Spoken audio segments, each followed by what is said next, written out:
Tere jälle, armas lugejarahvas! Täna ma loen teile ette katkendi Ave Taaveti armsast raamatust Valeraha tegija, millest on juba palju head räägitud, küllap põhjusega, eks sellest ongi põhjust hästi rääkida. Mina loen teile ette alguse oma lemmiktsüklist Koprovi sisenemine. Esimesena siseneb Koprovist alati käsi. See ilmub meie vaatevälja ukse vahelt või kapi tagant. Algul libisedes, siis kobades. See on väikese paksu vanamehe käsi. Sealjuures puudub võimalus, et uks, mööbli, ese, kuliss või muu niisugune, mille vahelt Koprov ruumi siseneb, tahtlikult ehk tahtmatult tema ees avaneks. Koprov siseneb ruumi alati selle kõige raskemini ligipääsetavast kohast. Tema teel on iga viimane kui kord füüsiline takistus.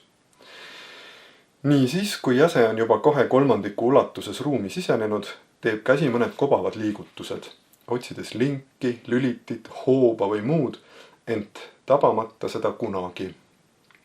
Ehkki käe ulatuses võib neid alati leiduda ja tõenäoliselt leidubki, kompab Koprovi käsi vaid tühjust. Selline on tema olemus. Selle suhteliselt lühikese eelluure järel tõmbub Koprovi käsi tagasi. Järgneb hetkeline paus. Piisavalt pikk, et kujuteldav vaatleja võiks hakata mõtlema, et Koprov on ruumist lahkunud, aga küllaldaselt lühike, et hoida publiku tähelepanu avausel. Siis ilmub avausse Koprovi pea.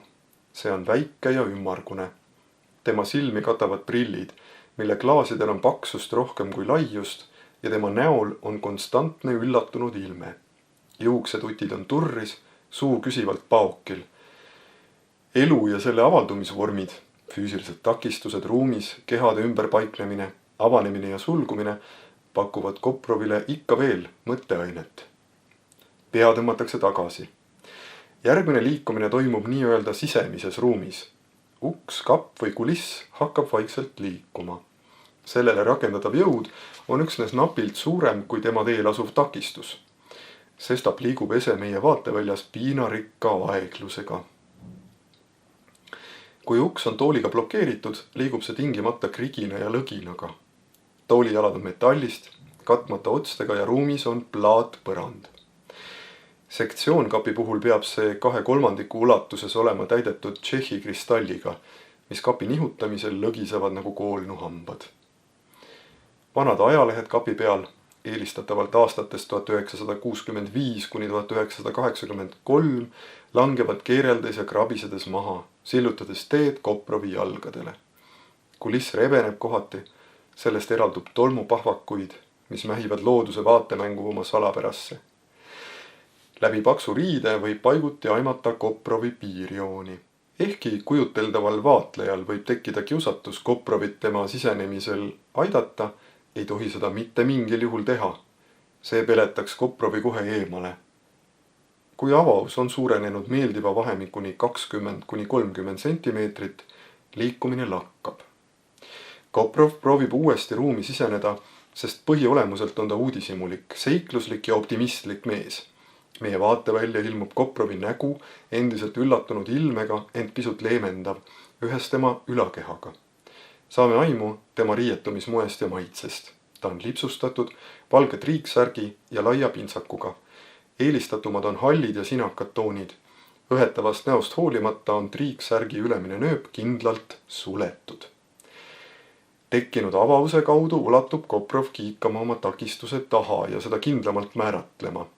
Olgu see tool, kapp või kuliss, nüüd saab ta aimu, kuidas olukorda tõhusamalt lahendada. Üllatus ja rumalavõitu sihikindlus tema näol asenduvad rõõmsa entusiasmiga. Pea tõmmatakse tagasi. Paar sekundit vaikust annab meile aimu maestro keskendumisest, hingetõmbest pingutuse eel ja siis järgneb lüke. Üks kindlameelne lõpuni jõudev ruumikõver, mis nihutab füüsilise takistuse ruumist arbetult kaugele ja on mõttetult lärmakas. Tekkinud tühimikku ilmub Koprovi kuju, mis oodatavast alati pisut erineb. Lühike, paks ja bürokraatliku olekuga mees seisab avanenud ruumi künnisel, teadmata, mida vast leitud vabadusega pihta hakata. ja veel väike lisandus järgmise peatüki algusest. Koprov on näljane. Koprov on väga näljane. Kahjuks ei jõua ma teile rohkem lugeda, kuidas Koprov siseneb Kuzma Petrov Votkini maali Heeringas, kuidas ta siseneb Tšehhovi novelli Sireen, kuidas ta siseneb Lermontovi nimelisse 32. lasteaeda. Seda peate te ise siit raamatust lugema ja ma loodan, et te seda ka teete. Ja mina samal ajal saan siis ette kujutada, kuidas Koprov siseneb minu sõbra Andrus Joonase maali, mille fragment siin minu selja taga seinal ripub. Olge tänatud, et leidsite aega kohvikõrvasest läbi astuda ja tulge teinekord jälle. Head lugemist!